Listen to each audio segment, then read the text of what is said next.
This is Gray Man Media content. Hey guys, it's John from Wolf Takes a Bite. So I'm just coming to you today with a little bit of an announcement. Last week I was down with the Rona. I got down with the sickness. So unfortunately I had some editing delays. So what we're going to be doing is actually releasing a new thing that we've been working on. And this will be coming out in the next following weeks as well. It's probably some more episodes of it as well. It's a new show called Wolf's Tall Tales. It's basically where we take Reddit stories that are submitted to us by viewers and or people we find on Reddit. Some really cool stories, creepy stories, and we read them on air for you guys. It looks really great. I'm excited about this project, and I hope you guys like it too. So thanks again for watching, and keep up with all the new updates on GraymanMediaCo.com for all of the new release dates and schedules for all the shows that we do here at Grayman. Thank you very much, and good night.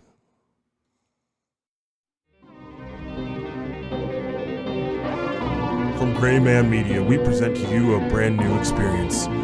Available on YouTube and in audio form podcast, where we dive deep into the dark stories on Reddit. Some true, some not true. The decision is up to you on what you want to believe. But for me, this is Wolf's Tall Tales.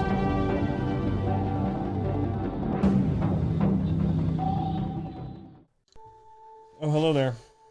Welcome back to another episode of Wolf's Tall Tales. I was just reading the Satanic Rituals Bible, which brings me to today's story. Today's story is brought to you by user WillReddit100, and it's entitled, The Demon in My Closet. Let's take a bite, shall we? Back then, I wasn't good at sleeping. I don't know if it was insomnia or if I just have too much energy, but I could never get a good night's rest. It was in my freshman year at college when it started.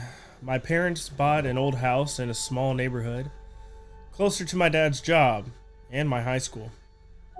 At first, it was just a house. It wasn't any different from the one I lived in before. If anything, it was nicer. The previous owners even left behind a piano in one of the rooms upstairs. For the first week, it was nothing but pleasant. That night, I woke up in a cold sweat in my room. It was pitch black, so I tried to turn on my lamp, but I couldn't move my body. I always heard of sleep paralysis, but I didn't think it would or even could happen to me. I was stuck in my bed, and I tried to close my eyes, but the whispers had begun. It sounded almost like an old man mumbling just at the foot of my bed. There he was, a figure shrouded in darkness. I couldn't make out any features and could only see that they were holding a knife.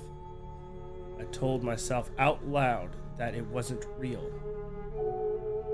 Maybe I didn't tell myself that.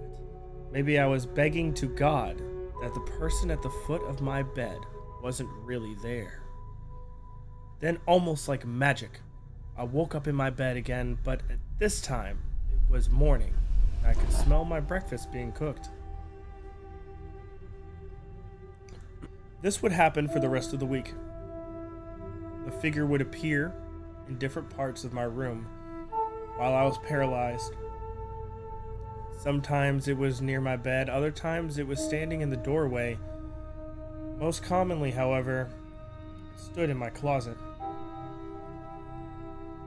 I hadn't even opened it, as I had been too lazy to unpack everything I had. The figure never spoke, and at the most, it only mumbled inaudible nonsense.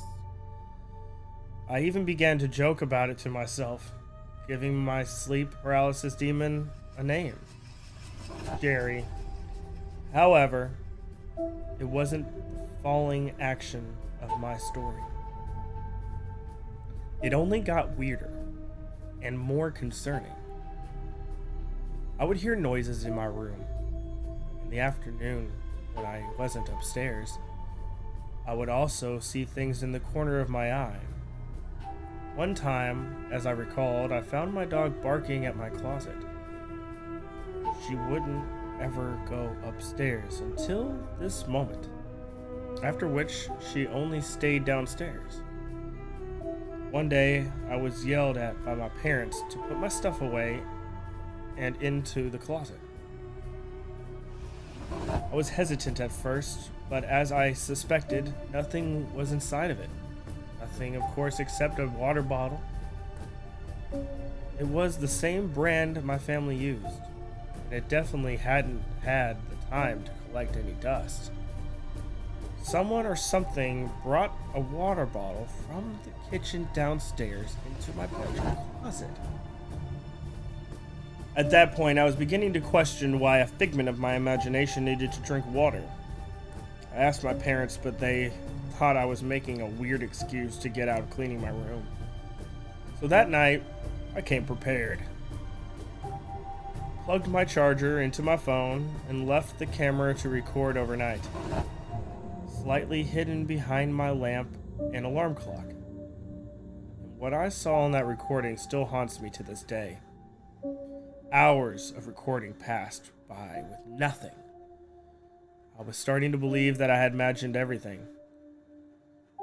But I watched it open. I watched my closet door slowly open. Then the figure came out of it. I had slept almost well that night, with no paralysis, so I watched in horror as the figure leaned over me and just watched. Finally, it retreated back to the closet, and it came back holding something. It was a bowl of food. I swear to God, it was the same bowl my mom thought we forgot to take. It watched me as it ate whatever was in that bowl. After watching for a few minutes, it stretched out its arms and folded itself underneath my bed. I sped up the recording on my phone, looking for the part where it went back into the closet, the same closet that was still open at the time. It never left.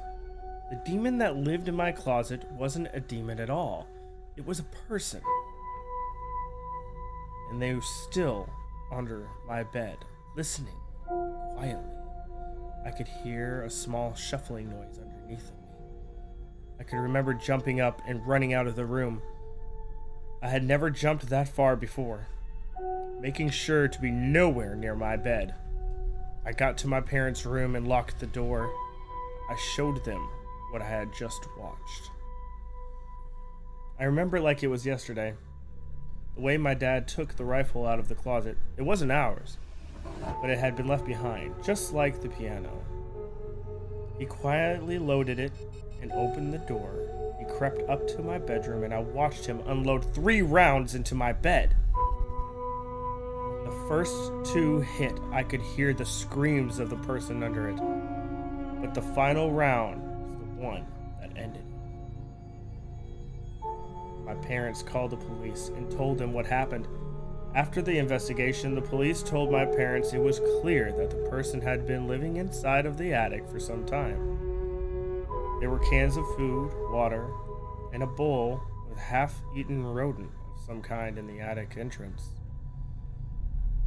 That I had failed to notice was inside of my closet. And that was the end of it. Of course, that man was upset I ended his little game so early, so he came to watch me sleep sometimes, long after his death. Only this time I could hear those low mumbles. To this day I can remember what he said so clearly. He mumbled, "I'm hungry." Another chilling tale from Wolf's Tall Tales. Written by user WillReddit100. Thank you for your submission. And we'll see you on the next one. Good night.